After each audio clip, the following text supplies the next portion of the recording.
and welcome back to another episode of There's Danger Here. I'm Leilani, and today we're going to talk about a person that some people call the queen of serial killers. Yep, Aileen Wournos.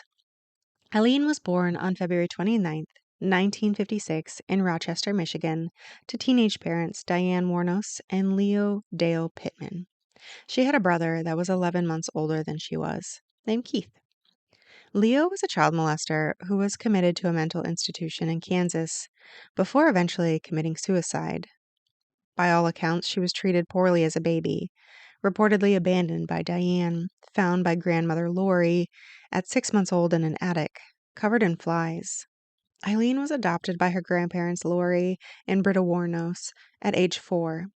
Per Aileen, she reported that her grandmother was into Jesus, very clean type. Grandfather was stringent but good. He was a sergeant in the army and very moral.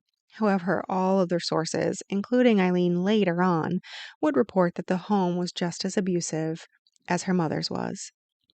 There were rumors of incest also occurring. If Aileen did anything that Britta didn't like, he would lock her in a sauna and turn the heat on for extended periods of time. He called her worthless and told her that she shouldn't have been born. Starting at age 11, she learned that she could sell her body to get things that she wanted, which included cigarettes. At age 14, her grandmother died from liver cirrhosis. At 15, Aileen got pregnant and gave birth to a child that was immediately given up for adoption. Some allegations report Keith may have been the father, as they had kind of a weird relationship, while others suggest that it was the result of her sex work. And still more sources report it was the result of a rape. Again, varying reports indicate that after she got pregnant, her grandfather kicked her out of the home and made her live in the woods, while others report that she ran away and ended up having to go to Adrian's training school for 6 months after she was caught. According to a childhood friend, Dawn Botkins, Aileen had a horrible childhood. She stated that after her grandmother died, she was abandoned. Her older brother and potentially another sister stayed in a house, whereas Aileen was out in the woods, living in a broke-down car at the end of a driveway. She was homeless. She was raped, resulting in a child.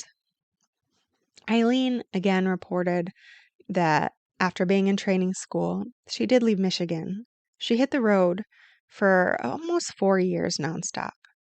Aileen reported being raped more than 30 times at this time, hitchhiking, and beginning hooking. This is her words. First, Aileen did go to Colorado. 2 years later, she was arrested for driving under the influence and disorderly conduct when she discharged her .22 pistol. After that, she moved south, reaching Daytona Beach, and got a job at a hotel. By this time, it was 1976, and she was 20 years old. She had a couple of relationships, saying the men were mothers, boys, or toxic, and she even thought about killing herself several times at this time, saying she fell in love with a man named Louis Gretz, a 69-year-old at one point. She got married to him, but reports show that she beat him with his own cane, causing him to get a restraining order and file for an annulment 2 weeks after they said "I do."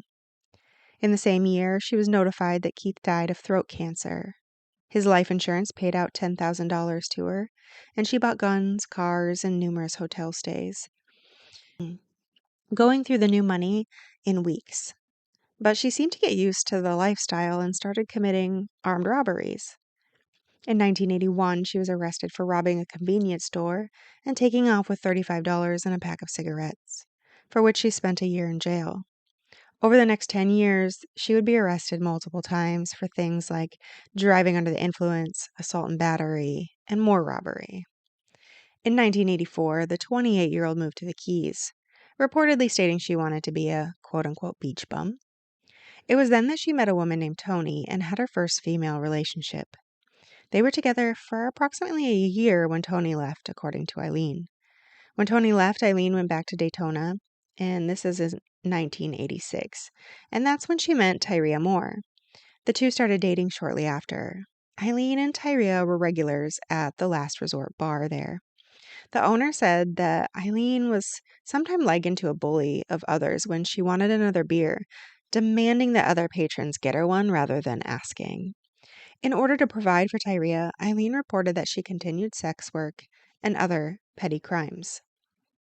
On November 30th, 1989, something changed. 51-year-old Richard Mallory picked up Aileen, the owner of an electrical repair shop. He had been divorced for years and never really hid the fact that he would pay for the services of sex workers. That evening, the two started drinking together in his car, and at some point the two engaged in a fight, and as a result, Richard was shot 4 times with a revolver. Aileen dumped his body, stole his camera and radar detector, and pawned them. Richard was found 2 weeks later, but his body was decomposed, leaving little physical evidence. 6 months later, Aileen was back out on the prowl. On May 19th, 1990, Aileen is picked up by 43-year-old David Spears off of I-75. As they moved to a secluded area, David parked the car and began to undress. This is when Aileen got out of the car, went around to the driver's side, picked up her gun, and shot David 6 times. David was seen leaving work, headed to meet up with his ex-wife. So when he didn't show, his son called him in as a missing persons. David's car was found off the shoulder of I-75 with a flat tire. Next to the car in the weeds was his license plate that Aileen had thrown out. It wouldn't be until almost 2 weeks later that David's body was found in the Citrus County, just off the highway. On May 31st in Pasco County, Florida, 40-year-old Charles Carskadune picked up Aileen, about 30 minutes north of Tampa. The two found a remote location, and just like David, as Charles began to undress, Aileen got out of the car, went to the driver's side, and fired. This time she shot Charles 9 times. Aileen then stole his car and possessions and took off. She dumped Charles a few miles off the highway. A week later, on June 7th, Aileen was back on I-75. This time, 65-year-old Peter Sims picked her up. Peter was a Christian missionary and was on a road trip to New Jersey. He had Bibles in his car in order to pass out as he went there. Most believe that he was not picking her up for sex. Still, Aileen got in the car and ended up killing Peter. His car was found a month later on July 6 in the Ocala National Forest, 50 miles west of Daytona Beach.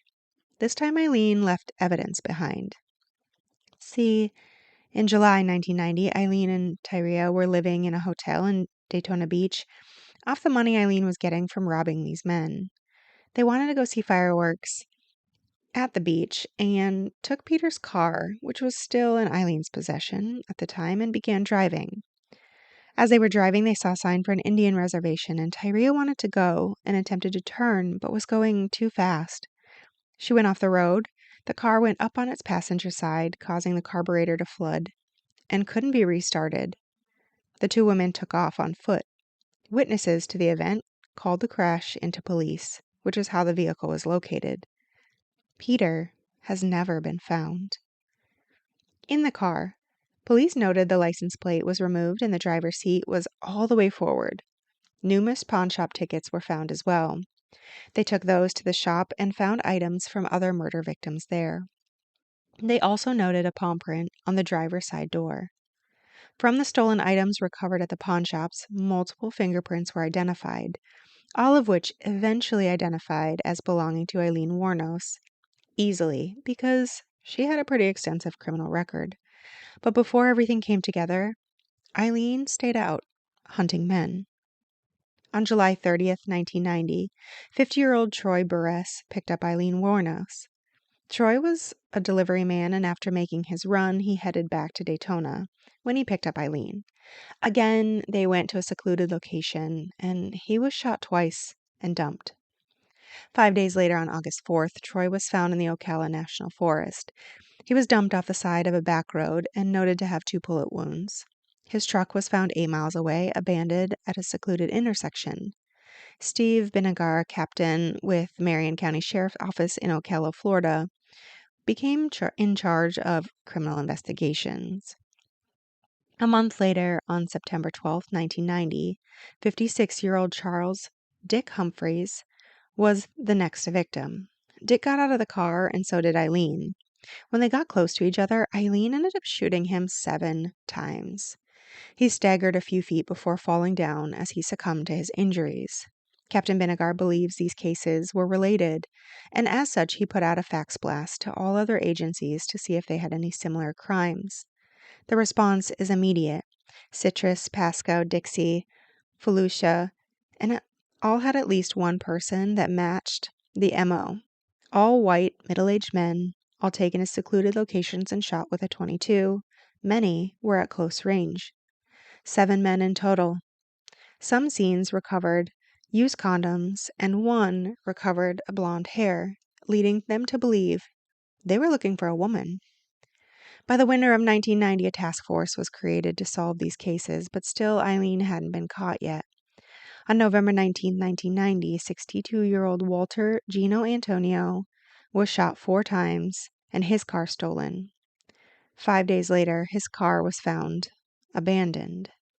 The task force put together went back to the open missing person case of Peter, going back to a place where they had eyewitnesses of 2 women seen in his car. The people who saw them gave a pretty good description, and from that, a composite sketch was created of both women and went out to the public immediately.